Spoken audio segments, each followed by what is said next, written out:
Manassas.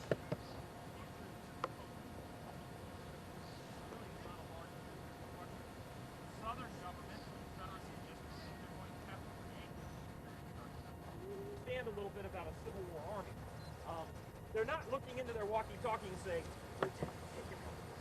somebody's going, B Company, flank, left by files, march!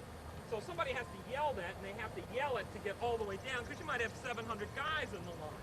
So the captain's marching along going, by the flank, left file, march, and then all the sergeants of every company go, by the file, left flank, march, by the file, left flank, march, by the file, left flank, march. It goes down all the line, and then they go, march, and then everybody does it. And of course they're all walking along and their cuffs are jangling and the metal stuff that they're wearing.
Appomattox Courthouse, where Lee surrendered the Confederate forces.